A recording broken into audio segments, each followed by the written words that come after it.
Muy buenos días. Vamos a dar inicio a nuestra reunión.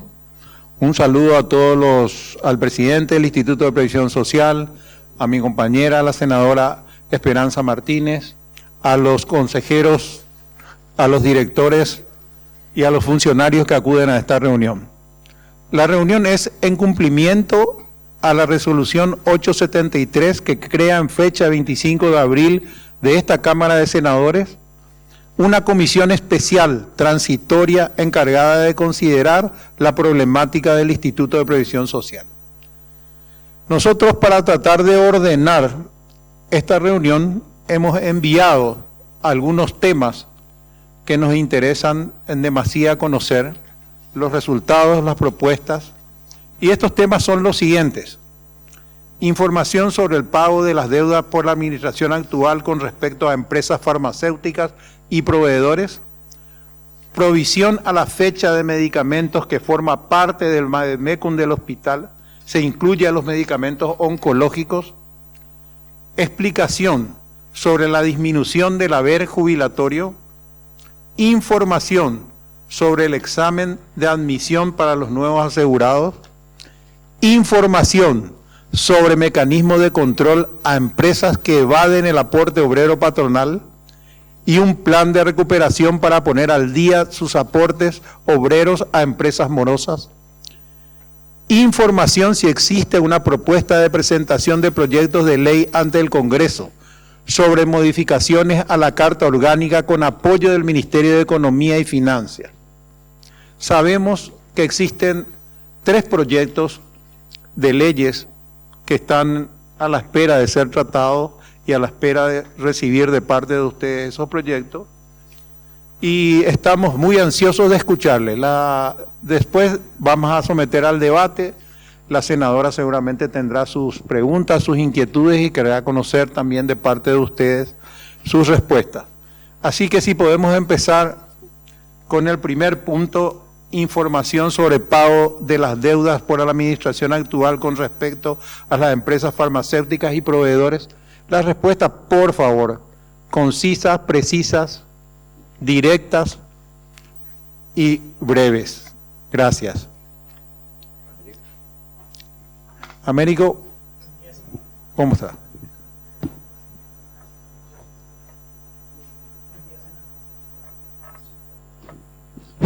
Buen día, senador, senadora, presidente, miembros del Consejo. A la fecha se ha abonado a distintos proveedores desde que esta administración asumió aproximadamente 1 billón.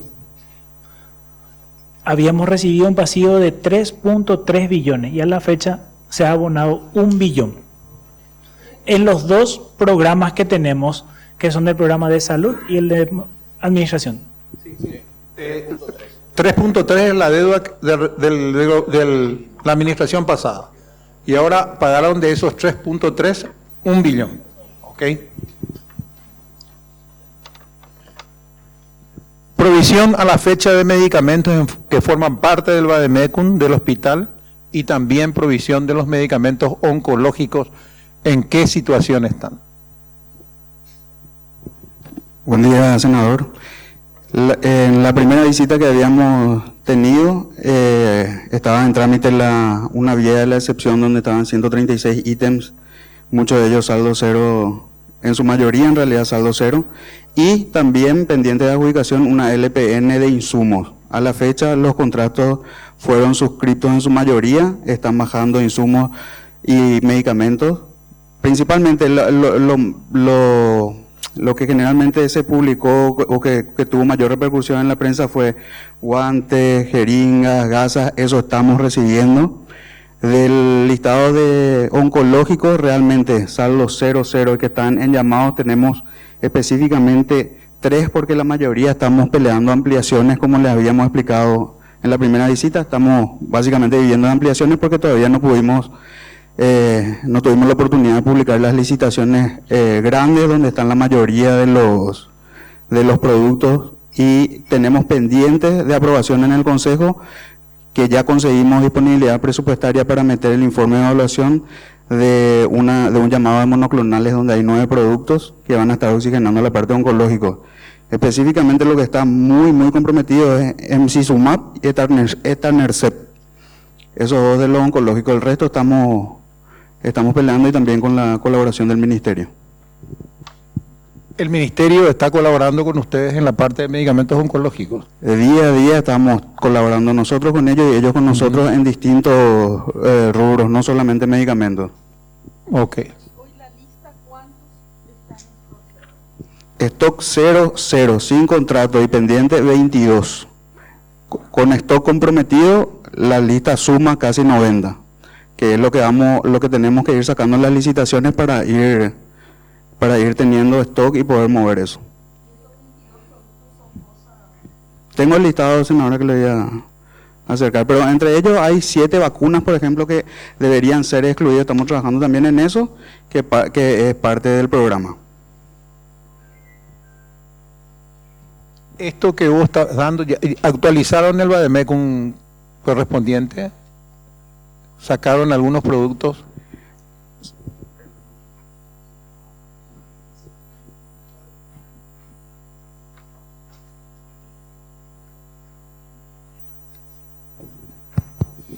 Buenos días, senadores. Se está trabajando sobre la depuración del Vademecum. Estamos retirando productos cuya compra prácticamente no estaba siendo utilizado. Estábamos modificando muchos medicamentos, borrando, incluyendo nuevos productos similares en precio a los anteriores, a los antiguos, y aquellos que no están en utilización estamos sacando del Vademecum. Ya disminuimos más de 70 ítems, ya hemos retirado del Vademecum. Muchas gracias. ¿Cuándo ustedes piensan que tendrían la disponibilidad presupuestaria para solucionar este problema de los medicamentos oncológicos?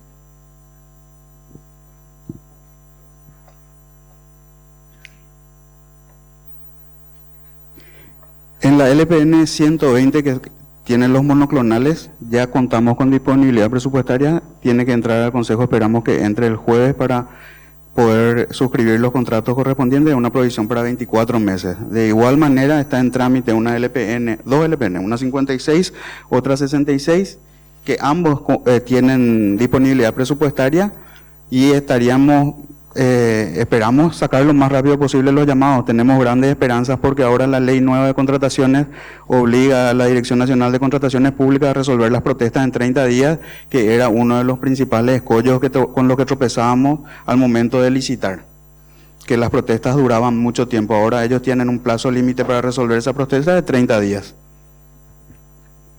¿Esos procesos ya están levantados algunos o van a levantar ahora?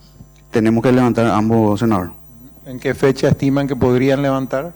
La modificación parcial de una de ellas esperamos también que entre a tratamiento del Consejo de Administración el jueves y ya sería el plazo de verificación de contrataciones públicas, son 3 días, esperamos que esté publicado la semana que viene. Muchas gracias. Con respecto al tema de oncológicos, o sea, entre ellos hay 9 monoclonales que van a resolverse el jueves. Y en estas licitaciones, en estas 2 que se van a lanzar, allí también hay oncológicos. Sí, doctora. O sea que los que hoy están en falta va a pasar casi 2 meses sin que tengan, como mínimo. Porque ustedes todavía no alzaron, van a alzar, eso no sé qué, y tiene 30 días de protesta. Va a pasar 2 meses. O sea que 2 meses la gente va a quedarse sin medicamentos. De todo el listado, esos 2 que le había mencionado y posiblemente asparaginasa sea lo que estemos cortos de respuesta y donde nos está ayudando el ministerio. El resto estamos también tramitando las ampliaciones, cosa que patea todo al mismo rubro. Todo va sale del mismo bolsillo y estamos en seguir ampliando y guardar para el llamado. Estamos en esa disyuntiva también en algunas ampliaciones cuyos montos por la característica de los productos son muy elevados. O sea, entonces la disponibilidad financiera para mantener hasta fin de año el stock y la provisión de la gente que necesita, ¿está en riesgo financiero o no? O sea, ¿van a necesitar más dinero para esto o no? Esa es la pregunta. Sí, excelente. Sí, senadora. Nosotros necesitamos una ampliación presupuestaria. ¿Y de cuánto sería eso? Por lo menos 1 billón, o entre 1 y 2. Nosotros necesitamos una ampliación, ¿1 billón de senadora. dólares? Un billón. No, guaraníes. 1 billón de 1 billón, guaraníes. sí. Mira, solo por recordar Si lo era que... 1 millón, acá el senador nomás ya le podía... Hacer un cheque. Me emocioné, yo dije 1 millón acá, nuestro presidente nomás luego ya. Como piso... Yo te rogaría si nos podés dolarizar, no es más fácil, estamos más acostumbrados y es menos el monto, entonces asusta menos también. Bueno, muchísimas gracias, muy claro, pero de todas maneras lo faltante se trabaja con el ministerio para que no exista esa dificultad en la provisión de medicamentos. Sí, justamente en la mesa de trabajo que encabezó la ministra la semana pasada, de la cual participó el presidente y participamos algunos funcionarios invitados, también estamos en constante comunicación con la gente del INCAM y con la gente de insumos estratégicos, previendo toda esa situación y tratando de sobrepasar estos obstáculos que hacen al día a día de la gestión y tratando de que los asegurados no resientan la falta. Si bien es una tarea difícil, estamos abocados a eso. Presidente, no, perdón que insista, pero si nosotros tenemos una ampliación presupuestaria, ¿tenemos los recursos para la ampliación? Con la ampliación presupuestaria tenemos muchísimas más herramientas, doctora, de llegar a cubrir todas esas necesidades. Porque la vez que en la reunión anterior ustedes decían que el presupuesto era de 5 billones y la deuda era 6 billones. Entonces, ¿de dónde es lo que estamos sacando la plata? Pregunto. Senadora, nuestro presupuesto es efectivamente de 4.9 billones. Como habíamos informado, 1.8 billones se destina a salarios. Tenemos algunos gastos fijos, como por ejemplo son los destinados a pago de servicios básicos, algunos los reposos también se pagan de ese programa. Podemos decir que aproximadamente tenemos 2 billones allí. Nos queda 2.9 libre. Y en el momento que la administración asumió tenía una deuda de 3.3 con los proveedores. Los 6 billones, senadora, es deuda ya con el sistema financiero y con las proveedoras. Serían 860 millones de dólares aproximadamente. Entonces nosotros hoy tenemos un pasivo con proveedores de aproximadamente 3.9 a la fecha. O sea, sí necesitamos, senador y senadora, una ampliación para poder seguir obligando, porque tenemos un problema vinculado con el crédito presupuestario. Y además que estamos mejorando la recaudación, tenemos más, gracias a Dios, tenemos más flujo y podemos pagar un poco más. Ese es el desafío que tenemos que encontrar ahora, ese equilibrio presupuestario. ¿Esa ampliación ya pidieron ustedes? ¿Está en curso? Nosotros pedimos, senador, una ampliación que se está tramitando y está por llegar, pero que tiene que ver con el financiamiento del programa 3. Con el programa 2 no se ha solicitado porque con las mejoras de la recaudación que estamos teniendo vamos a llegar a cumplir los 4.9. Nuestra mejor gestión con todos con el presidente, consejero, nuestro equipo de trabajo va a hacer que estimamos que vamos a llegar a ese 4.9. Estaba sobreestimado ese 4.9.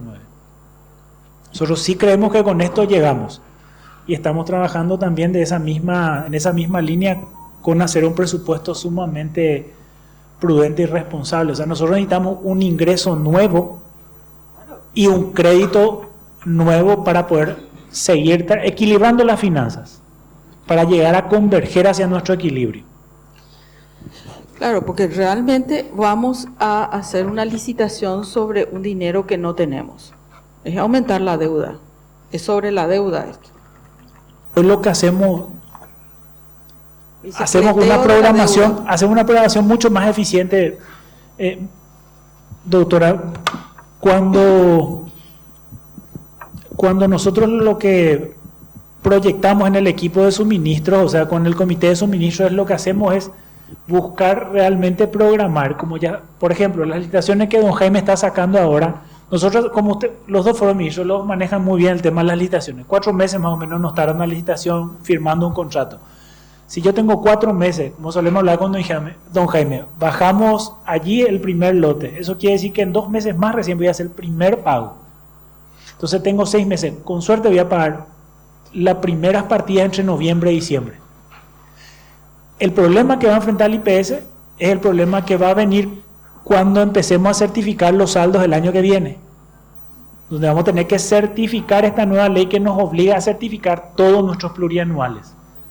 Entonces, hoy estamos administrando como por estrategia realmente financiera, como decía don Jaime, trabajamos con las ampliaciones, porque había algunos contratos que tenían mucho saldo todavía, entonces estamos buscando ser los más conservadores en la ejecución. Un trabajo que también hacemos con nuestro gerente de salud es buscar de dónde, cómo gastar lo menos posible dentro del marco de la prudencia del abastecimiento, que es a lo que nosotros necesitamos llegar también, senadores.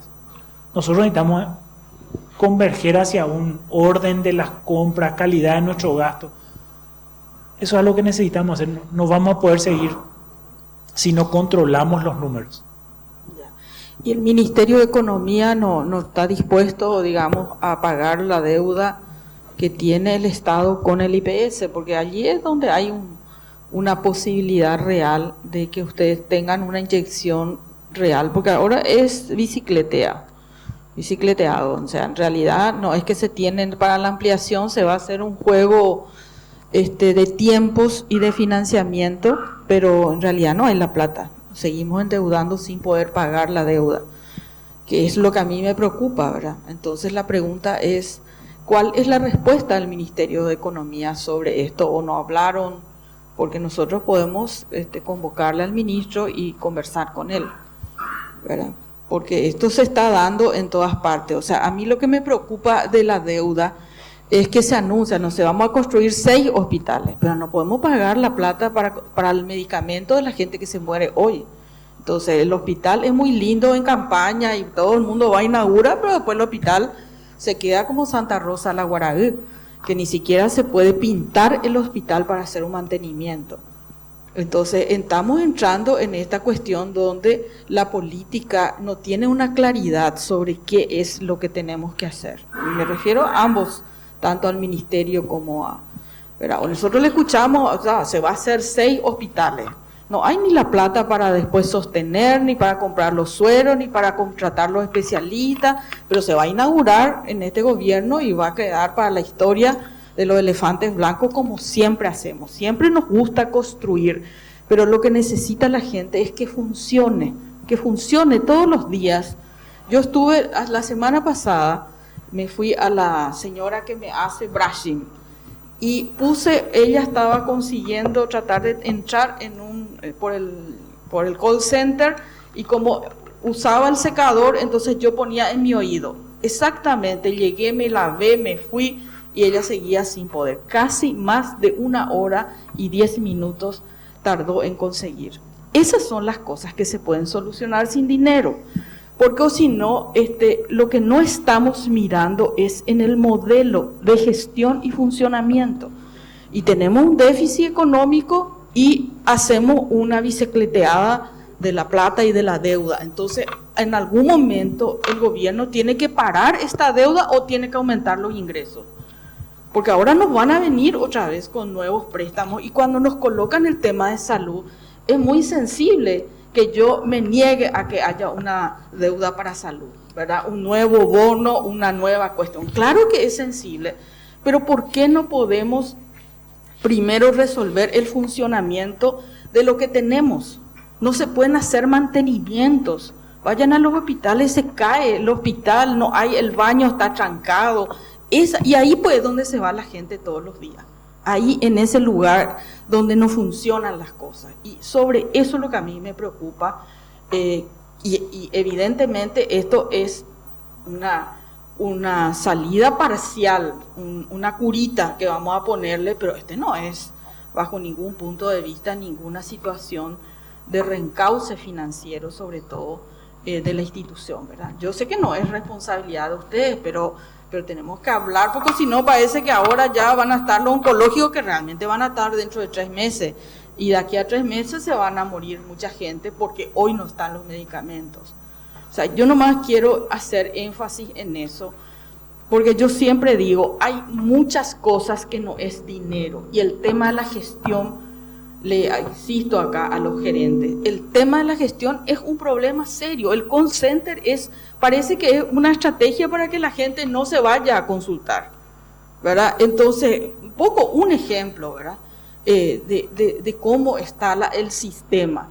Y después los mantenimientos, no hay ninguno de los dos sistemas tiene previsto que se pinte, que se arregle, que se coloca el calefón en el baño, que la cañería ande, que no esté, que haya personal para limpiar, etcétera. Porque lo que hace la gente es irse todos los días al servicio, y ahí es donde encuentra la mala calidad de la atención, ¿verdad? La gente es maltratada en todos los sentidos, ¿verdad?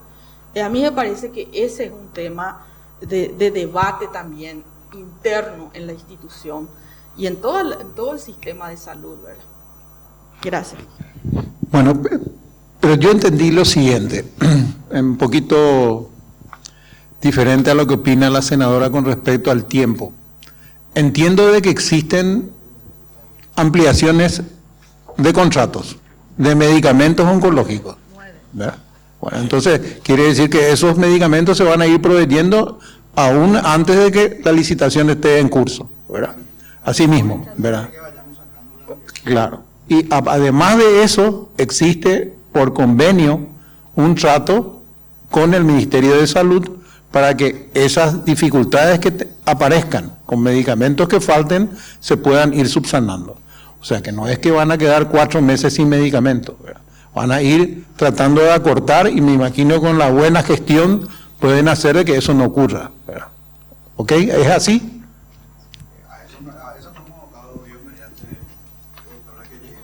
Pero en la licitación hay oncológicos. Claro, pero, sí, pero todavía tienen varias ampliaciones. Claro.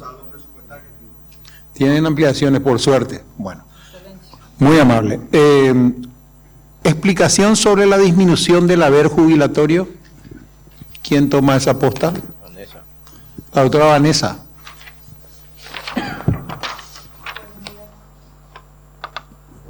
Buenos días, señor senador Barrios, señora senadora Martínez, señoras y señores. La disminución del haber mínimo jubilatorio fue aprobada por el Consejo de Administración hace pocas semanas, el 7 de mayo, y esa decisión solamente significa un ahorro de 4.6 millones de dólares por año, y en 5 años esa revocación del haber mínimo jubilatorio que se incrementó con una legalidad dudosa significarán más de 30 millones de dólares de ahorro para el Fondo de Jubilaciones y Pensiones. El incremento del gasto desde el año 2020 a hoy significó aproximadamente 55 millones de dólares con esa decisión de incrementar el haber mínimo jubilatorio, que por ley tiene que ser del 33% del salario mínimo. Sin embargo, las autoridades anteriores incrementaron al 50% y luego al 75% del salario mínimo. El 7 de mayo se revocó y se aplica la ley, es decir, el 33% del salario mínimo con esos porcentajes de ahorro previsto para el Fondo de Jubilaciones y Pensiones.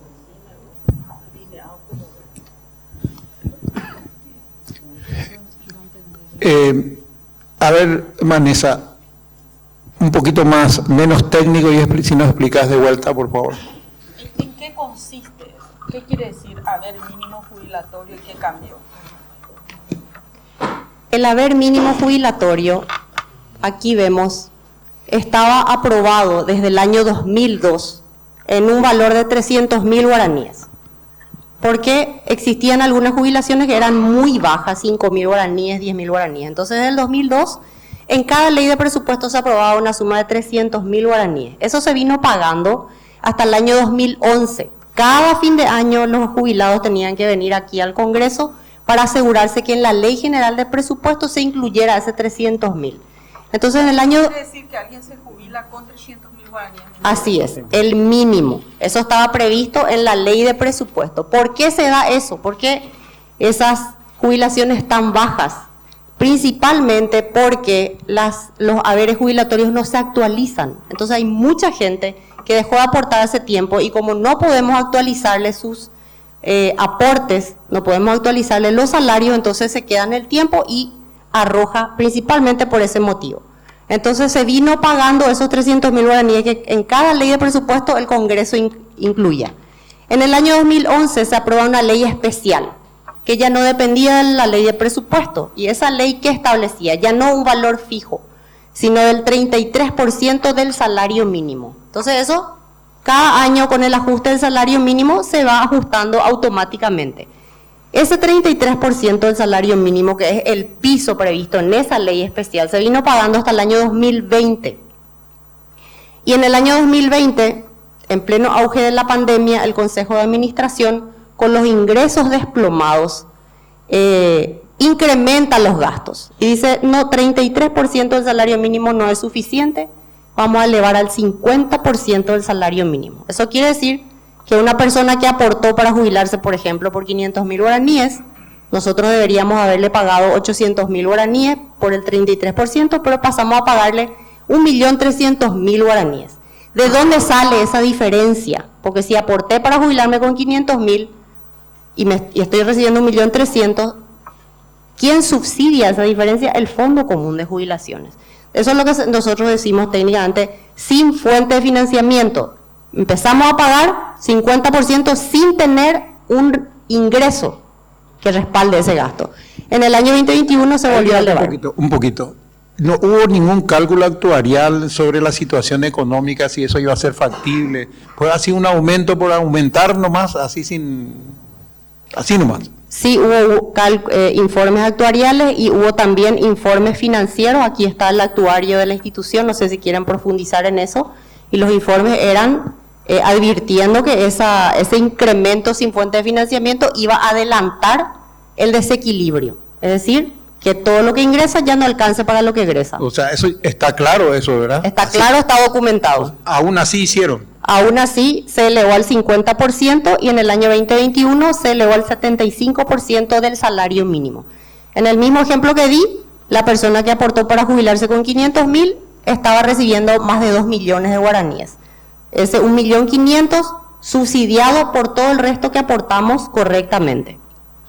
Y eso, juntamente con otros factores, adelantó la crisis prevista de desequilibrio que estaba prevista para el año 2038 al 2020. Tengo inclusive algunas diapositivas donde se puede observar ese efecto, aquí. Aquí ven la evolución. Quiero recordar que el Fondo de Jubilaciones y Pensiones no es un fondo o una cuenta de gasto, es una cuenta de ahorro, a diferencia de lo que estábamos hablando del Fondo de Salud. Todo lo que ingresa y sobra se tiene que guardar. Esta es la evolución. En el año 2016, esto más alto es nuestra reserva. Este es el ingreso, el azul más oscuro, y este es el egreso. Aquí se ve un superávit. Este valor que está aquí, hay un superávit. 2016, hay un superávit aquí. En el 2017, el último año que hubo superávit, o por lo menos un superávit importante, es en el 2017. En el gobierno anterior, el superávit ya va descendiendo. Y esto tuvo que haber sido una alerta, porque aquí, si bien hubo superávit, ya empezamos a disminuir el valor. En el año 2020, ustedes pueden ver aquí, este es el ingreso y este es el egreso. El egreso ya es mayor que el ingreso, por eso tuvimos ya un déficit de 160.000 millones de guaraníes. En el año 2021, con la modificación otra vez al 75%, otro déficit. En el año 2022, el egreso es mayor que el ingreso, más déficit, y el año 2023, diciembre del año pasado, cerramos con un déficit, es decir, gastamos más en el Fondo de Jubilaciones y Pensiones de lo que ingresó. ¿Cuánto más? 370.000 millones de guaraníes. ¿Cuánto significa eso en nuestras reservas? Estoy viendo desde que se tomaron esas decisiones. Esto es lo que ingresó para el fondo de jubilaciones, esto es lo que egresó, lo que gastamos. Aquí vemos un déficit de 160.000. ¿De dónde pagamos esto? De la renta. Este es nuestro ahorro. La renta que produce esta reserva fue esta en el año 2020 y usamos una parte de esta renta para cubrir este saldo rojo. Y aquí está el porcentaje, 18.54. En el 2023, el porcentaje que usamos de la renta de la reserva ya es del 28%. Esa es la situación que nosotros tenemos que administrar en el Fondo de Jubilaciones y Pensiones. Y tenemos que revertir esto. Y para revertir esta situación es que se han propuesto medidas administrativas y propuestas de reformas legales. La primera medida administrativa es la reducción, es decir, gastar mejor, gastar en base a la ley, que es reducir al 33% y con esos porcentajes en dólares de ahorro que va a significar para el Fondo de Jubilaciones y Pensiones. Y las otras propuestas son necesitamos unas reformas legales que también eventualmente van a llegar a manos de ustedes y solicitamos, por supuesto, el apoyo y el acompañamiento, porque de continuar en esta situación, esto para que vean que este año seguimos con el déficit. Lo rojo es lo que gastamos, lo verde es lo que ingresa. Y este es el déficit.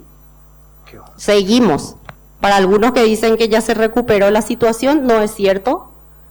Ahí está el déficit que debería haberse dado en el 2038, se adelantó y estamos en este momento usando la renta de la reserva. Si nosotros seguimos gastando en la misma proporción, ese 28% de la renta que usamos el año pasado va a crecer y luego va a terminar y vamos a tener que usar la reserva. Si usamos la reserva, finalmente llegamos al agotamiento de la reserva. ¿Cuánto gastamos por mes en promedio? 51 millones de dólares. Tenemos en la reserva 2.500 millones de dólares. Las tasas en los bancos, ¿a cuánto? ¿A cuánto nosotros ponemos nuestra plata en los bancos? Senadora, eso varía. Nosotros tenemos un promedio de rendimiento del 7% más o menos en guaraníes, y en dólares está un poco más bajo. 5.5 por ahí. Senadora. O sea, No, eso es mercado. Nosotros tenemos un sistema en el cual las licitaciones de colocación de fondos se hace sobre la base de un concurso público en donde los bancos acceden a una plataforma tipo subasta a la baja, senadora, en donde ellos compiten por los cortes que se le ofrecen. Eso es lo más transparente que se puede hacer. Y tenemos otros instrumentos como bonos. Bueno, nosotros tenemos un instrumento que nos da ¿Cómo es subasta a la baja? ¿Quién paga menos Perdón, intereses? Es como la subasta, senadora. ¿Recuerda la subasta a la baja donde Sí. no competía para abajo. acceder en contrataciones públicas? Entonces, en este caso hay una subasta natural y propia, en donde uno puja ofreciendo tasas más altas por los cortes que se ofrecen. Los cortes son 1.040 días, 360 días. Los bancos compiten para Pero ofrecer hay un mayores oligopolio, tasas. pues se ponen todos de acuerdo. O sea, es sencillo. Bueno, ese es otro tema, porque ese es un tema histórico. Ahora la banca aquí es la más cómoda, la más ociosa y la más, no voy a usar los términos que no correspondan. Con respecto a este tema, primero una consulta, esa barra negra que es los 16.650, las reservas. Nuestras reservas, el azul más oscuro es el ingreso y el celeste es el egreso. Por eso el número que está ahí abajito, 370 negativo, es lo que faltó. Ese 370 negativo, ¿cuánto significa? ¿Cómo cubrimos con la renta? Porque esto es aporte obrero patronal, entra, va al fondo de jubilaciones y lo único que se gasta del fondo de jubilaciones es para pagar jubilaciones y pensiones. Para lo único, no se gasta para ninguna otra cosa. Entonces, ¿cuánto faltó? 370.000 millones el año pasado. Te llamo en un ratito, te llamo. Doctora, esto que hicieron esta gente de aumentar el haber jubilatorio, eso es un delito. ¿Hicieron ustedes alguna denuncia o algo? Antes de la pandemia, 2020. Buen día, senadores. Sí, nosotros realizamos una denuncia ante el Ministerio Público por el incremento del haber mínimo. Así también la Contraloría General de la República ha iniciado una investigación de oficio, nos han pedido informes, hemos remitido todos esos informes y presentamos la denuncia penalmente. Justamente la semana pasada con el presidente nos fuimos a reunirnos con el fiscal general, como así también con el Contralor General de la República, a pedirle también un poco que nos ayuden en la investigación y que queremos también un poco de avance y resultado en la denuncia que nosotros realizamos. Pero, presidente, una aclaración. ¿Esto quién decidió? ¿No se decidió en el presupuesto? El Consejo nomás. No, porque acá decían que iba por el presupuesto. Ellos aumentaron con resolución del Consejo, a pesar de que las condiciones económicas no estaban dadas para aprobar eso, porque los informes actuariales eran negativos. Ellos tenían que haber tenido en cuenta ese informe porque la propia ley te habla de un porcentaje mínimo del 33%. En el anteproyecto de ley usaba como tope, pero el artículo 2, 3, 4 y 5 te exigen que las condiciones económicas tienen que ser favorables, el informe actuarial tiene que ser favorable, todo eso era negativo, aún así aumentaron. Ya. Sin fuente económica aumentaron el... Sí. No, yo pensé que eso se trajo para el presupuesto. Sin fuente. Todos íbamos a ser los delincuentes. No, una consulta. Cuando vino la pandemia, parte de los préstamos, de los bonos, fue para el subsidio al IPS. ¿Qué se subsidió finalmente? Yo entendía de que digamos, este aumento del pago, etcétera, se tenía que, ahí se colocó muchísimo dinero. Finalmente, ¿qué pasó de ese dinero? Lo que respecta a las transferencias que fueron recibidas, todo se aplicó, entendemos, a la utilización a los pagos de proveedores. Estos subsidios que fueron recibidos, el préstamo que se autorizó, se aplicaron a pago a proveedores. Son cuestiones que están siendo auditadas en algunos casos. Y no para el desempleo. Para complementar, se recibieron más de 100 millones de dólares que se aprobó en la ley de emergencia. Esos 100 millones de dólares se pagó a cuenta de la deuda histórica. La deuda histórica, ¿de dónde surge? Del aporte que tiene que hacer el Estado del 1.5% del salario, de todos los salarios declarados. Eso desde la creación del IPS en 1943 a hoy nunca se pagó. Nominalmente hablamos de más de 500 millones de dólares de deuda histórica, nominal, sin intereses, sin recargos, sin nada. A cuenta de esos más de 500 millones de dólares, el Estado, cuando aprueba el Congreso la ley de emergencia, dice si mal no recuerdo, 130 millones de dólares a cuenta de la deuda histórica, pero se va a usar para pagar las suspensiones de contratos. Entonces el IPS lo que hace es, recibe ese dinero y prácticamente es un agente de pago, porque recibe y transfiere.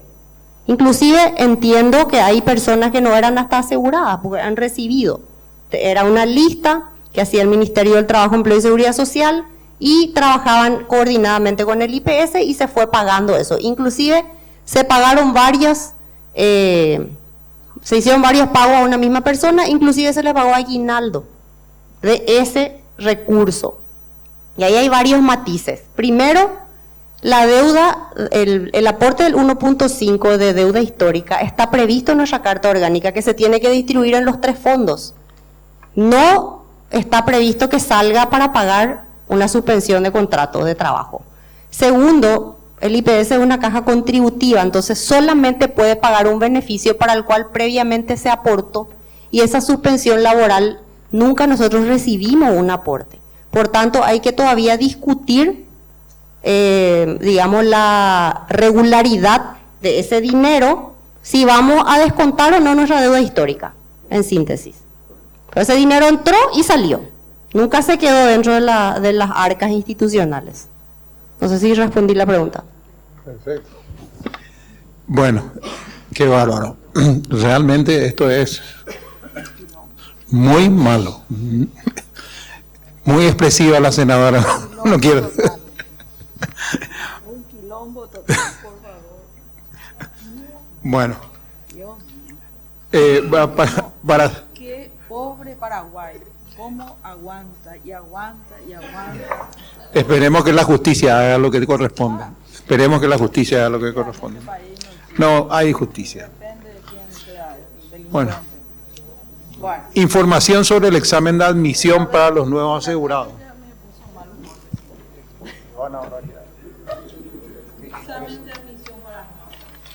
¿Quién habla sobre eso? El doctor de los Ríos, el consejero. Adelante, doctor. Buenos días a todos.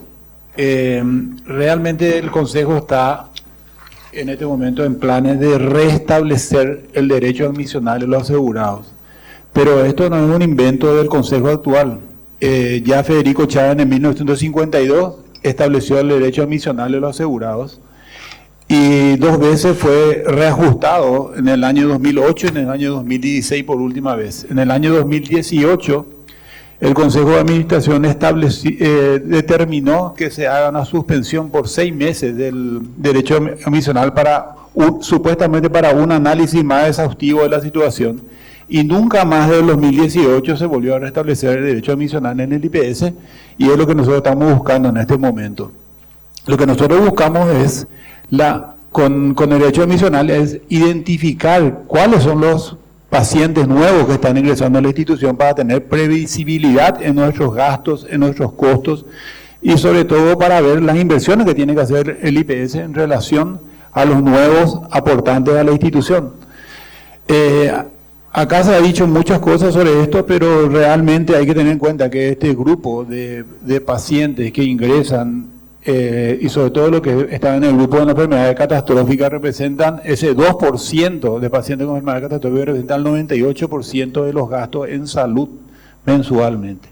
Por eso que es tan importante restablecer el derecho admisional de los asegurados para saber con qué patología nos encontraremos, con qué herramientas estaremos más adelante para ofrecerles a los futuros asegurados. No, el ánimo de discriminar nunca estuvo en el seno del Consejo de Administración. Más que nada va a ser un análisis crítico de la situación en la cual estamos actualmente. Bueno, yo como ex miembro de la familia del IPS y como ex consejero, esto siempre existió, ¿cierto? ¿Verdad? Y se debe llevar a la práctica, me parece justo. Porque la admisión sin ningún tipo de control va a generar la quiebra del IPS. Así de fácil nomás. ¿Hay alguna pregunta sobre este tema, senadora? Senador, quiero dar la bienvenida quiero que me disculpen al senador Dionisio Amarilla que nos acompaña, a la senadora Noelia Cabrera que se acaba de incorporar, agradecerle que acudan a esta reunión, que para nosotros es de extrema importancia. IPS forma parte importantísimo de cualquier gobierno que asuma la responsabilidad de la administración del país, y es realmente el deber de todos conocer, interpretar lo que está pasando y tratar de buscar una solución para esta institución grandiosa como es la seguridad social. Así que bienvenidos, senadores, y no sé, le corté la palabra creo que al consejero. A la senadora. Sí, la pregunta es, ¿qué exactamente va a significar este examen de admisión? O sea, ¿qué es lo que van a hacer?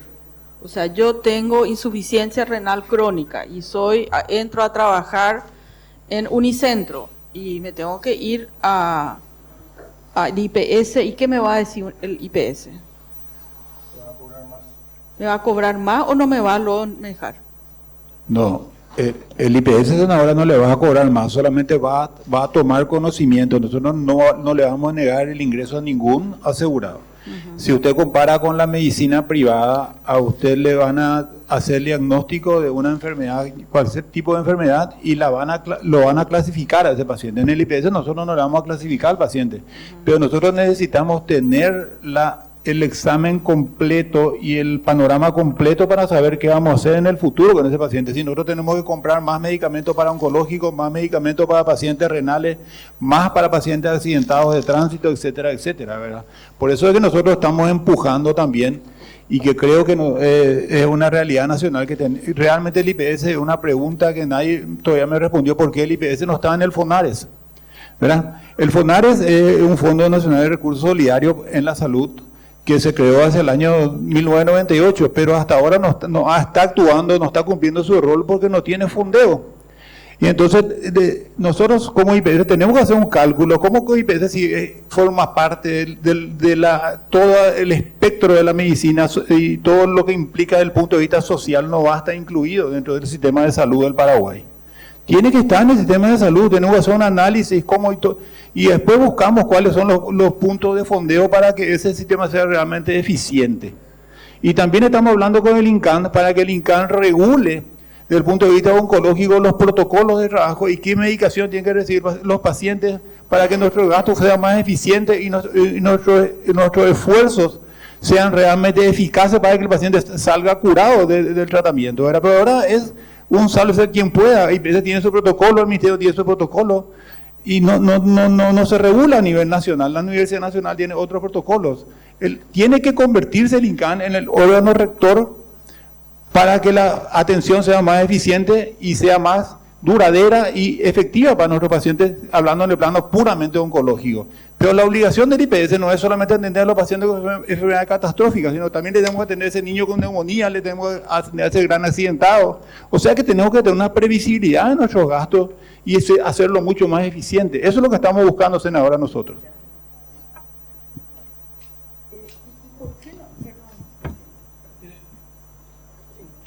No, dos cositas nomás para entender. Entonces, este tema del examen de admisión es previsionar, o sea, entraron 5 insuficiencias renales, hepática, cáncer de colon, etcétera, pero no afecta en nada al paciente, ni va a pagar menos ni va a ser rechazado.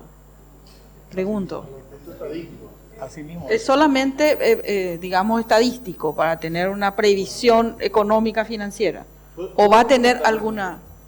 Sí, adelante. Sí. Una y después la segunda. Buenos días a los presentes. En realidad, para modificar la tasa de contribución tiene que cambiar el marco normativo, porque hay una tasa hoy que le afecta a la patronal y la otra es la contribución del empleado. Pero profundizando esto es con mira a modificar esa tasa de aporte patronal y obrero o solamente a los fines estadísticos por ahora, porque naturalmente uno colige que quien se asegure tiene que hacer una ficha de declaración tipo jurada, tengo afección X, E, Y, Z, ¿verdad? Para que la institución, como usted dice, pueda previsionar. Pero ¿por qué tanto énfasis y por qué tanta resistencia? Tenemos que entre nosotros saber por qué genera tanta resistencia, mediáticamente por lo menos, esta situación. No supimos comunicar o dentro de las reformas se prevé otras cuestiones que no la estamos viendo. No, senador, no hay no hay ninguna modificación en relación al aporte. La ley está en el Código Laboral, la ley dice que el empleador es el responsable. El asegurado, el empleado común no va a sufrir ningún cambio en su aporte, ni siquiera y el empleador lo va a hacer por única vez, así como usted dijo, haciendo una declaración jurada. Porque es lo que pasa con nosotros ahora. Ahora los pacientes entran al seguro, aportan por el mínimo y aportan, digamos, 300.000 guaraníes mensuales y retiran medicamentos por 80, 90 millones mensualmente. O sea, eso desequilibra el sistema. Nosotros, vamos a otro ejemplo, nosotros el 32, el 33% de los pacientes nefrópatas del país están asegurados en el IPS y tratados en el IPS. Y 22 a 25.000 del universo de 35.000 pacientes oncológicos en el Paraguay retiran sus medicamentos del IPS. Es simpática la situación en el Paraguay. Todo el mundo consulta supuestamente en el sitio libanés, pero retiran todos los medicamentos del IPS. Entonces nosotros necesitamos tener esa previsibilidad y ese análisis como para cumplir con la expectativa, así como ustedes nos están preguntando en este momento. ¿Cómo yo iba a saber si yo estoy calculando para un universo de 10.000 personas y al final había sido que eran 20.000 y yo tengo que proveerle los medicamentos? Ese análisis es lo que estamos haciendo, nosotros necesitamos saber eso, ¿verdad? No, excelente. Si es previsional me parece bien, justamente en el sentido que decía aquí el senador Dionisio Amarilla. Yo he visto por los medios y pareciera como que iba a haber algún efecto en los contribuyentes, en los beneficiarios, ¿verdad? Para eso, para clarificar.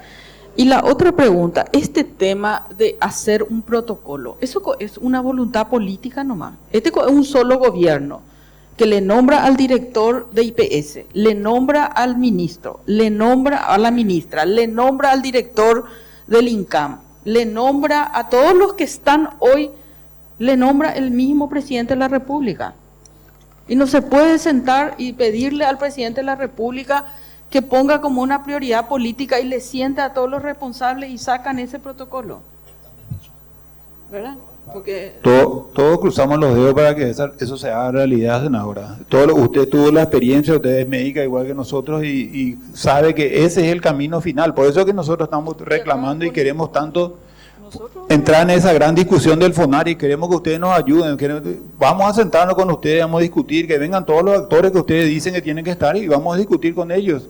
Y ahí hemos encontrado un punto de equilibrio y ahí, no sé, yo creo que se soluciona y son 6 o 7 patologías nada más.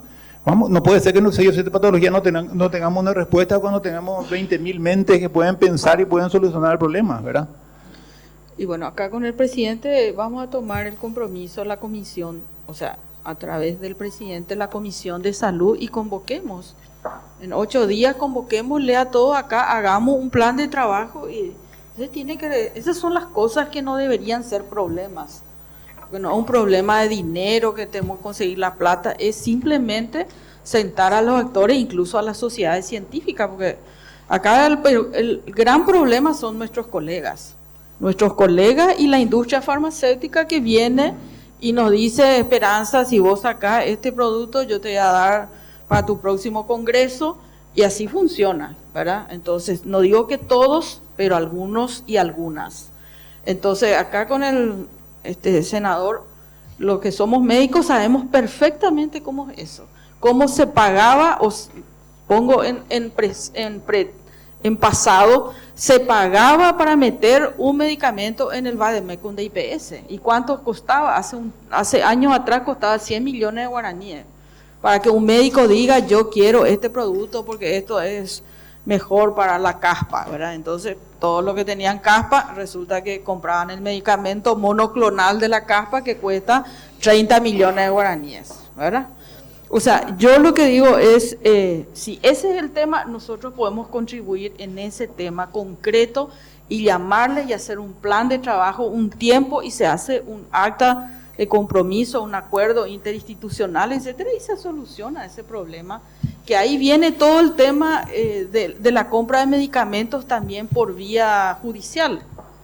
Toda la judicialización con medicamentos que hoy no están en los listados y que se compra todo, eso es todo parte de un modus operandi, como diría la policía, donde muchos de nuestros colegas y la industria está metida. Y hay que traerle a ellos también y decirle: dejémonos de joder acá entre todos y tratemos de sacar adelante el tema, ¿verdad? Estos son los temas de soberanía y de patriotismo. Acá lo que tenemos que ponernos todos de acuerdo, oposición, gobierno, los que están aquí, los que no están, estas cosas no podemos tener diferencias y tenemos que hacer entre todos, porque si no hay plata que le alcance al IPS para esto, si no se toman este tipo de medidas, y para el propio Ministerio de Salud.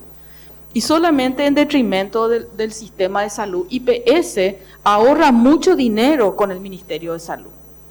Muchísima gente que es asegurada al IPS y que vive en un lugar donde no hay IPS, se va al centro de salud y lleva los medicamentos del centro de salud, y eso nunca se ha compensado financieramente, ¿verdad?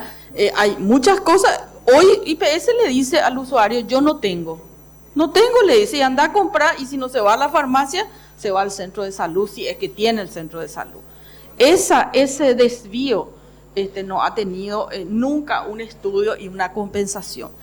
Y la última cuestión, presidente, con respecto al tema de la, ¿qué iba a decir? Con respecto al tema de la compra de medicamentos conjunta entre las dos instituciones, eso no hay todavía posibilidades de hacer una licitación, por ejemplo, de monoclonales, tanto del ministerio, para que el monto sea mayor, pueda haber economía de escala. Esa es una pregunta. Y la última es, ¿por qué no aumentan la base contribuyente? ¿Por qué no podemos pasar de 25, 26%, 1% cada 10 años subimos? Porque ese es el punto económico, ¿verdad? Si no aumentamos, si no llegamos al 60% de cobertura de la población, no, claro, cuando es en 20%, la micro y la macroeconomía no coinciden nunca, ¿verdad? Por economía de escala, ¿verdad? Igual que los seguros privados, son chiquititos y por supuesto que por economía de escala no pueden luego dar más de lo que dicen que van a dar. Quiero complementar un poquito y aclarar algunas cosas.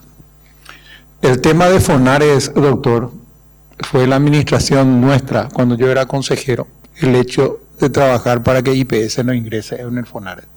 Iba a significar una erogación millonaria para el Instituto de Previsión Social. Pues no es que IPS iba a estar inscrito y iba a recibir un beneficio. IPS tenía que aportar para recibir ese beneficio y eso era una suma astronómica. Por eso salió el Instituto de Previsión Social de esa situación. Esa ley sigue estando vigente. Si ahora entra IPS en Fonares, va a tener que aportar una ponchada de plata. Y lo que estamos tratando de hacer es que IPS empiece a recuperar su autonomía y todo lo que dio a otras instituciones vuelva al IPS por la situación económica en que está, ¿verdad? Con respecto a las compensaciones, senadora, durante mi administración se trabajó en forma conjunta con el IPS y existieron compensación de ambos lados. Yo daba medicamentos, recibía dinero o recibía de vuelta medicamentos. En mi administración, por suerte, dábamos más medicamentos al Instituto de Previsión Social de lo que recibíamos y éramos compensados mutuamente con respecto a eso. Sí se hizo, sí se puede hacer y me imagino que seguirán en esa situación hoy con las compensaciones porque están trabajando en ese sentido, ¿verdad? Bueno, sobre este punto pasamos.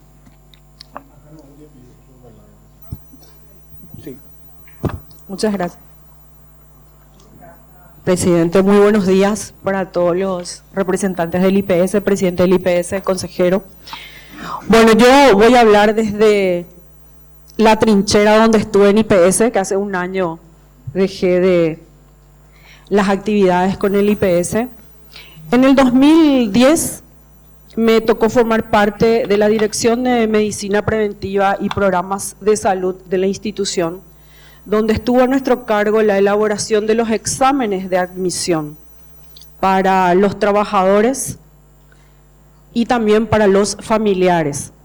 Yo creo que esa actividad se sigue practicando, doctor Ríos, dentro de las actividades de medicina preventiva, porque me tocó hacer justamente los exámenes admisionales. Dentro de la Dirección de Medicina Preventiva y Programas de Salud está el Departamento de Salud Ocupacional. En el Departamento de Salud Ocupacional, una vez de que las empresas avisaban los exámenes admisionales para los aportantes, nosotros acudíamos como médicos, doctor. Esto fue en el periodo 2009 hasta el 2014. El IPS capacitó a muchos colegas, incluyéndome, para hacer los exámenes admisionales y los niveles de discapacidad de las personas. Lo hablo como médico del trabajo y como especialista en salud ocupacional. Entonces, nos tocaba también tocar a los familiares que presentaban ciertas discapacidades y evaluar si ingresaban o no dentro del plan de las admisiones para los asegurados.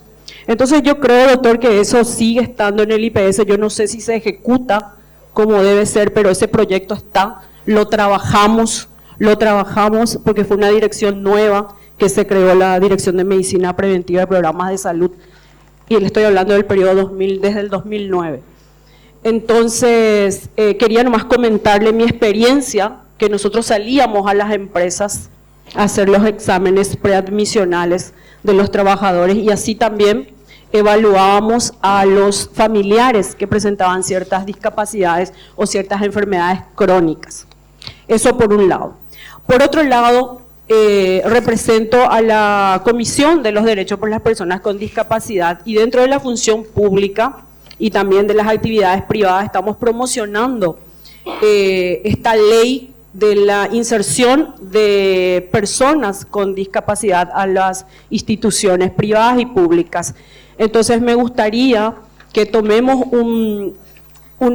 una especial atención a la hora de admitir, porque ustedes sabrán, y le hablo a los colegas, de que las personas que presentan cierta discapacidad, que por ley son admitidas en la función privada y también en la función pública, van desarrollando con el tiempo enfermedades multiorgánicas y crónicas. Entonces también debemos que tener en cuenta a la hora de hacer este plan de admisión, que sí existe en el IPS, no sé nomás si se sigue ejecutando, pero existe como un programa en la parte del Departamento de Salud Ocupacional, y poner eso, doctor, seguir activando en eso, seguir impulsando los exámenes admisionales, porque tenemos un departamento en el IPS que se ocupa de eso. Hay personal, doctor, que se ocupa y que se capacitó dentro de salud ocupacional y de medicina del trabajo. Esa es mi consulta, doctor. Gracias, senadora. No hay respuesta con respecto. Adelante, doctor. No, lo que estaba diciendo yo, eso estuvo vigente con usted. Dijo bien, senadora, pero en el 2018 se suspendió todo ese análisis de los exámenes admisionales. Eso es lo que nosotros queremos restablecer. Y para su tranquilidad, en el IPS también tiene previsto que la continuación en el seguro social, por ejemplo, usted, un paciente tiene un hijo con discapacidad y llega a los 18 años, ya no tiene cobertura por una simple declaración y un examen que así el Departamento de Medicina Preventiva hace, y se continúa en el seguro social hasta toda su vida, de por vida. Eso se sigue haciendo. Y se sigue clasificando también a los que vienen a trabajar al IPS con ciertas discapacidades, se le ubica en el lugar que es hábil para su desarrollo, ¿verdad? Lo que pasa es que ahí hay fraude también en el tema, porque, por ejemplo, la gran cantidad de pacientes con enfermedades catastróficas entran al IPS, no tienen capacidad laboral y son, por ejemplo, empleados de estancia, ¿verdad? Y eso también tenemos que precautelar. Incluso la Carta Orgánica y el Código Laboral dice que los empleadores deben ser sancionados con multas o equivalentes si entran en ese fraude, ¿verdad? Es un espectro demasiado amplio, ¿verdad? Acá no hay ningún efecto discriminatorio, sino un efecto de organizar la casa nada más y tener la previsibilidad, como yo le estaba explicando a la senadora Esperanza Martínez, ¿sí? Así es, doctor. Y, doctor, justamente por eso, nosotros hacíamos ese filtro cuidándole a la institución de ese tipo de lesiones que le causaban al IPS, la incorporación de personas crónicas ya que necesitaban ese beneficio, que figuraban en las empresas, nosotros hacíamos esa inspección. Así que yo creo que sería sano otra vez para la institución impulsar ese tipo de actividades dentro del Departamento de Salud Ocupacional. Muchas gracias, senadora. Pasamos al siguiente punto. Información sobre mecanismos de control a empresas que evaden el aporte obrero patronal y un plan de recuperación para poner al día sus aportes obreros a empresas morosas. ¿Quién se va a referir a este tema? Américo, adelante.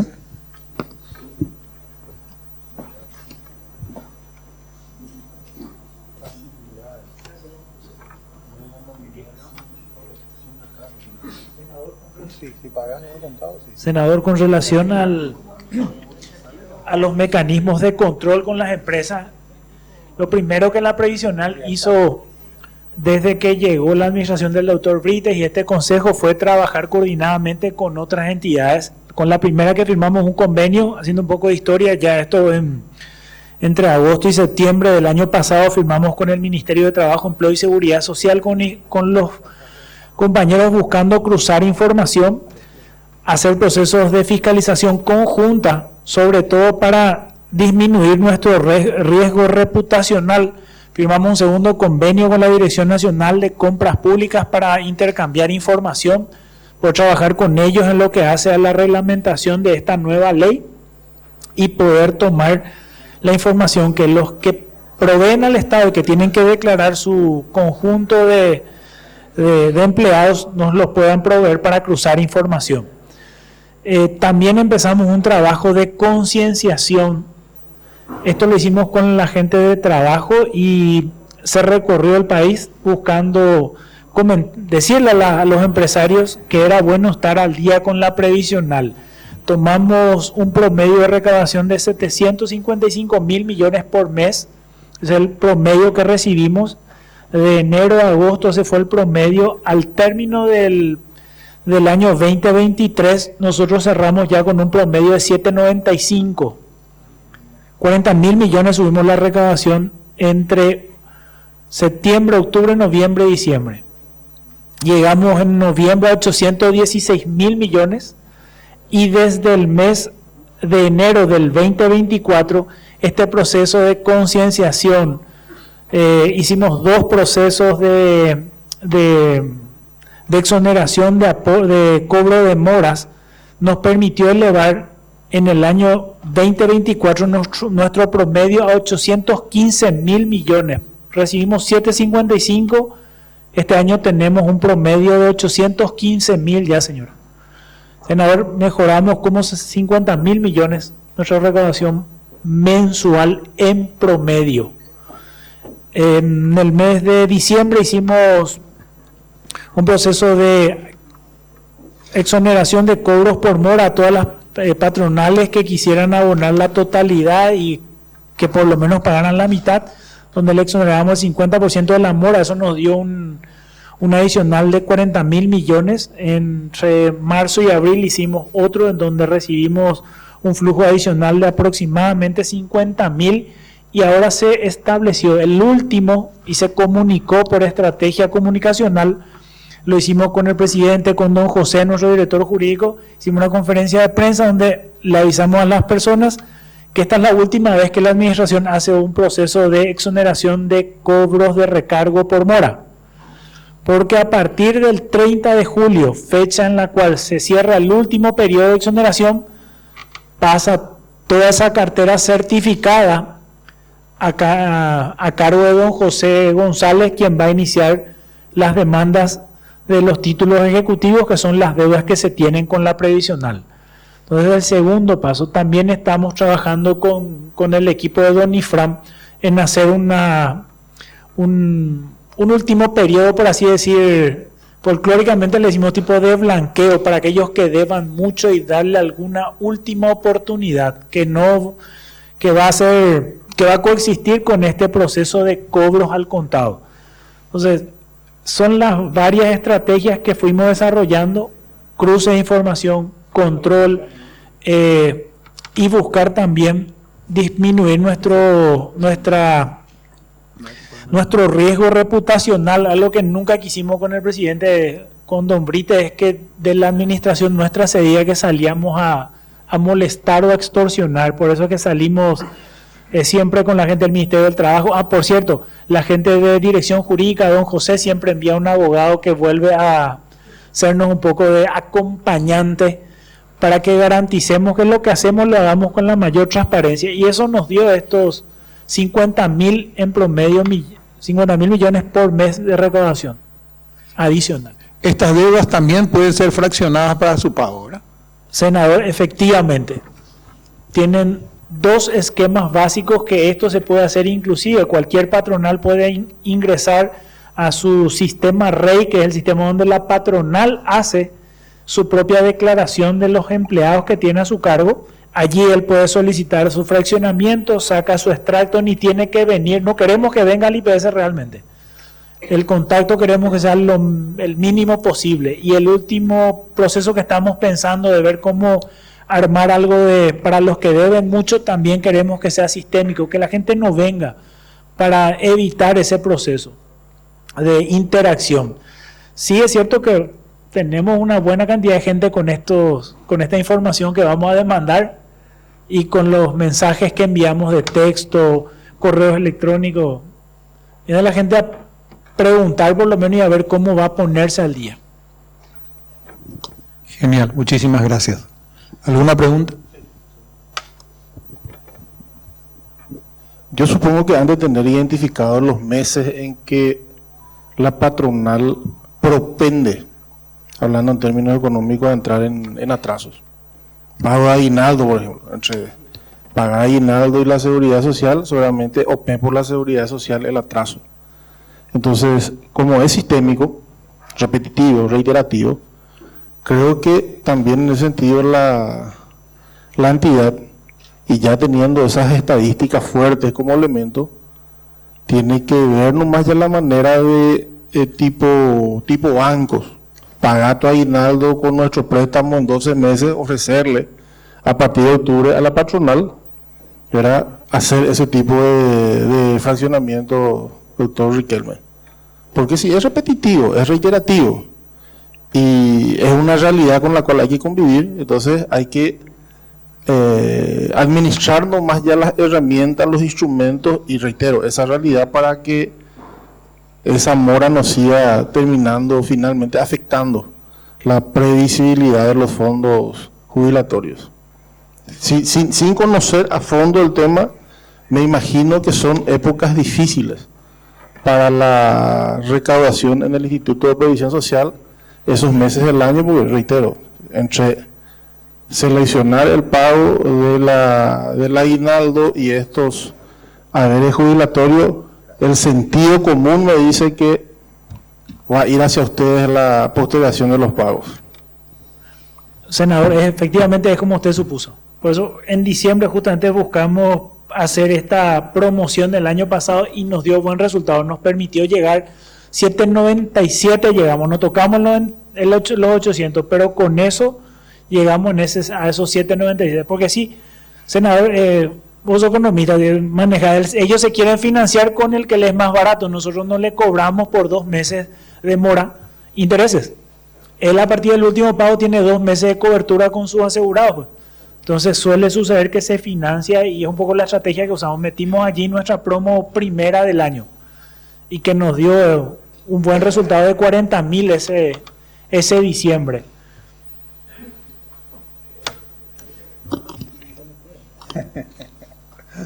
Bueno, muchísimas gracias. Nuestro último tema.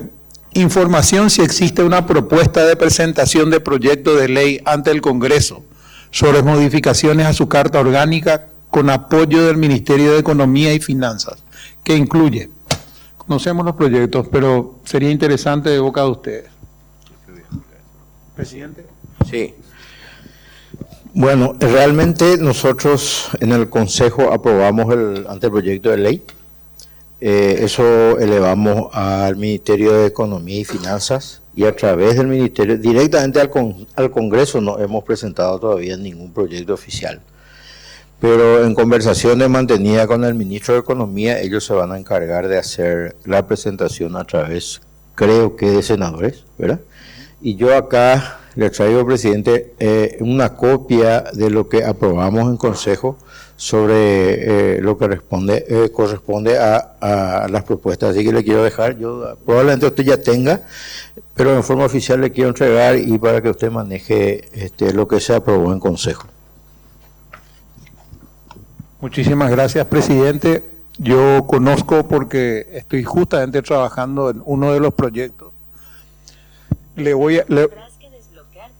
Bueno, le quiero comentar a los colegas que probablemente ya escucharon o saben, uno de los proyectos se refiere a gestionar la devolución de lo que IPS aporta al Ministerio de Salud y al SNPP, que equivale más o menos al 2.5%. El otro proyecto que lo presentará Economía también es el aumento de los años para la jubilación. Actualmente se calcula sobre los últimos 36 meses. La propuesta que se tiene en el IPS y los cálculos que se tiene en el IPS datan del año 2003 aproximadamente, de la época que yo estaba en el Consejo. Ya nosotros hablábamos de la necesidad de aumentar los años. Ya se hablaba de lo mismo. La propuesta es que sea sobre los últimos 120 meses, que será en forma gradual la propuesta que presentarán. Y tercero, la titulación de las propiedades del IPS que carecen de documentaciones a través de la Escribanía Mayor de Gobierno, de tal manera de evitar gastos onerosos al IPS. Eso lo deberíamos hacer también como una ley, ¿verdad? Porque esta no es una institución que dependa directamente del gobierno, sino un ente autárquico y necesita de este tipo de tratamiento. Esos son los proyectos que yo tengo conocimiento. No sé si ustedes tienen algún otro. Me imagino que acá en esta propuesta que acaba de entregar, a la cual voy a hacer copia y voy a entregar a los compañeros para que también lo tengan. Si hay algo, la doctora Vanessa puede aclarar sobre estos proyectos. Sí, señor. Si me permite, en cuanto a la cobertura que mencionó la senadora Esperanza Martínez, a nivel nacional tenemos una cobertura de protección social, por eso puse esta diapositiva. La protección social, que es una responsabilidad del Estado, a través de diferentes herramientas. Algunas son no contributivas, como las que están aquí a la derecha, las pensiones de adultos mayores en estado de pobreza, transferencias monetarias condicionadas, esas son no contributivas. Y por otro lado, el otro pilar importante, que es el sistema contributivo. El IPS es uno más de las 8 cajas del sistema contributivo. A nivel nacional tenemos una cobertura de 26% en la población. Quiere decir que de cada 100 paraguayos, 26 tiene algún tipo de cobertura o protección social. Pero en lo que se refiere al IPS, nosotros tenemos el 56% de cobertura de la población objetivo. De cada 100 trabajadores que tiene que estar en el IPS, 56 está en el IPS. Según los datos de la Dirección de Encuestas, Estadísticas y Censos, eso es más o menos 1.600.000, 1.700.000 personas tienen que estar aportando activamente. ¿Cuántos aportantes tenemos hoy activos? Más o menos 900.000 aportantes. Poquitito menos, pero un número que es muy variable. Hoy probablemente estén saliendo unos cuantos y entrando otros cuantos, pero estamos cerca de 900.000 activos aportando. Con esos 900.000 activos aportando tenemos un universo protegido, porque están sus familias, sus dependientes, 1.533.000 personas protegidas por el IPS. Eso en cuanto a la cobertura que mencionó la senadora. En cuanto a los gastos de asegurados que hay que compensar entre el Ministerio de Salud y el IPS, quiero nomás recordar que los contribuyentes del IPS también pagan impuestos generales. Entonces, pagamos doble. Quienes pagamos el IPS y también pagamos nuestros impuestos, entonces podemos ir a consultar en el Ministerio de Salud. Pagamos doble los que aportamos al IPS. Eso para poner nomás sobre la mesa.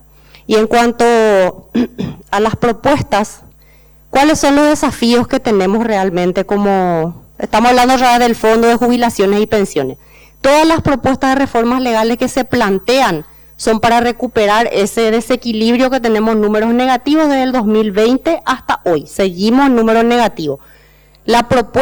Todas las propuestas que se presentan son para recuperar paulatinamente esa situación de déficit y por lo menos ya no tener negativo, no usar más la renta de nuestro ahorro.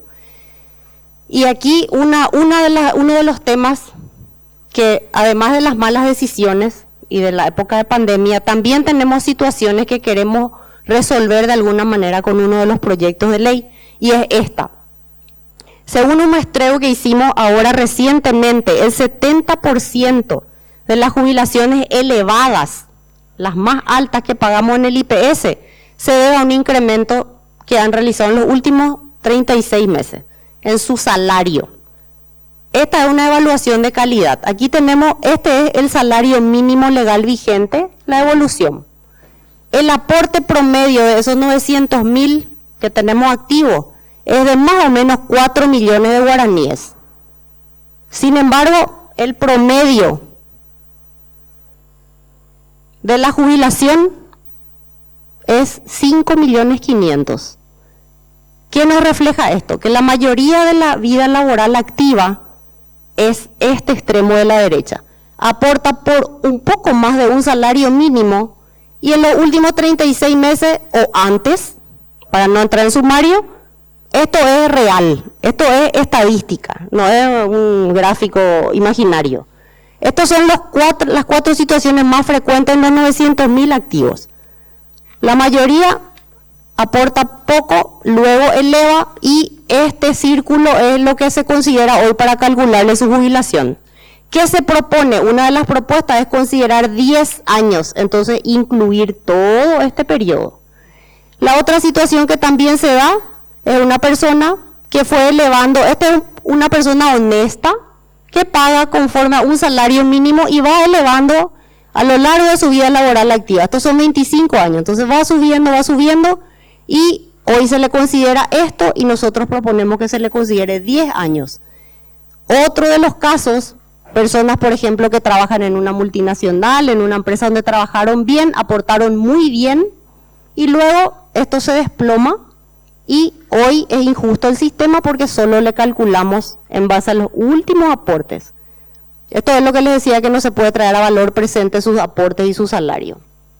Y este es el último de una persona que eventualmente ocupó una gerencia, un cargo alto, luego sale de ese cargo y hoy no le estamos considerando tampoco. Es decir, la jubilación no refleja el esfuerzo que hace a lo largo de su vida. Esto empeora si consideramos esto es varones y esto es mujeres. Las mujeres tenemos un castigo peor y este es el periodo que se considera hoy para calcular la jubilación. Nosotros ¿qué proponemos? Considerar un periodo más extenso. Otro punto que hay que tener en cuenta. ¿Qué porcentaje, perdón?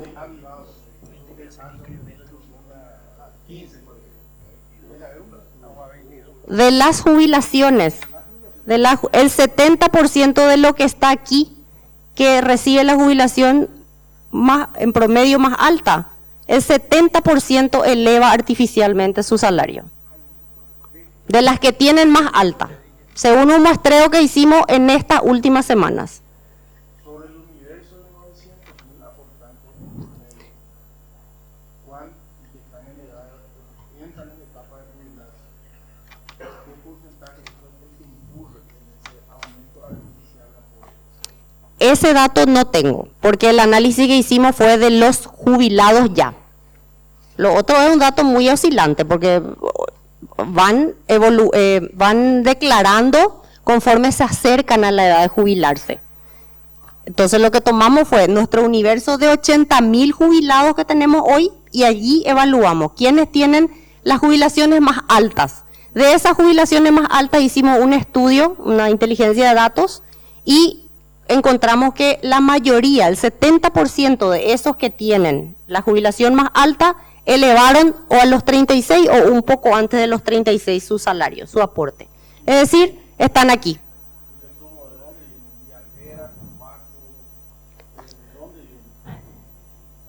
Podemos preparar un informe especial sobre eso, señor senador. Tenemos todos los datos.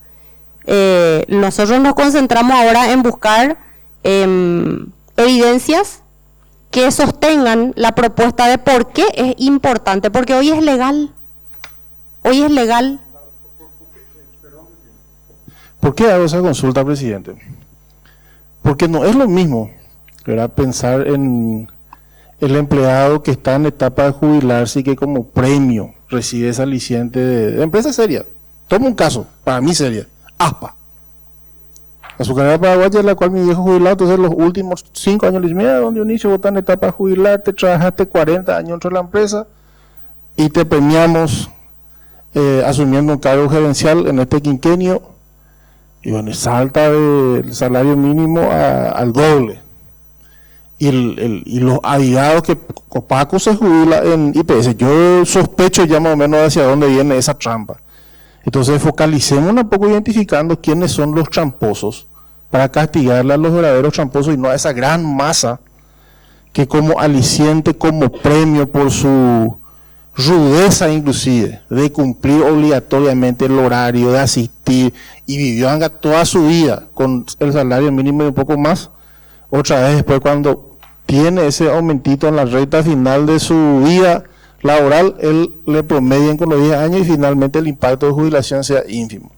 En este punto sí hay que ser ultra, recontra, hiper riguroso y exigente, porque estoy seguro que no son muchos los que se ingenian en hacer esa trampa. En materia de sectores identificables, doctora, a mí sí me preocupa ese punto en particular, porque esa masa que vive luego con el sueldo mínimo y un poco más, que es lo que tanto va a saltar.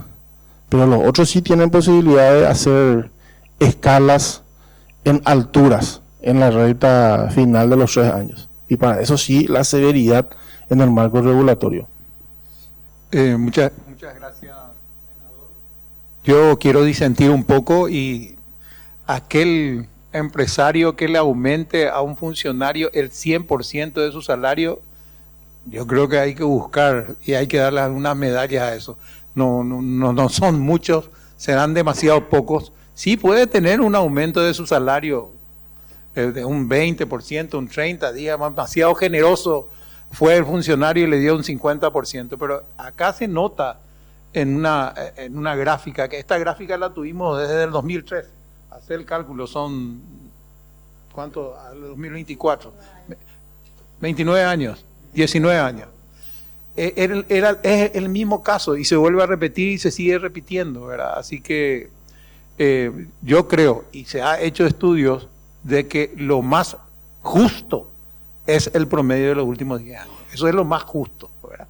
Después vienen las irregularidades que se cometen por la avivada de la gente, ¿verdad? Pero como vamos a seguir hablando de este tema, y seguramente esto va a ser producto de un proyecto de ley, vamos a tener tiempo suficiente para debatir esas situaciones. Bueno, yo creo que fue espectacular nuestra reunión. Quiero agradecer a la gente del Instituto de Previsión Social, que siempre está predispuesta al llamado de la Comisión de Salud. Quiero ya decirles de que voy a tratar con la senadora Esperanza de hacer una reunión conjunta con el Ministerio de Salud, especialmente para hablar de la parte oncológica y de la parte de protocolos, ¿verdad? Entonces, vamos a tratar de hacerlo lo antes posible, así para que se preparen y tener esta misma calidad de directores que vengan a exponer y podamos llegar a algún tipo de acuerdo y ser nosotros los articuladores de cualquier proyecto de ley que sea en beneficio de la ciudadanía paraguaya. Así que muchas gracias a todos ustedes, que tengan una buena tarde.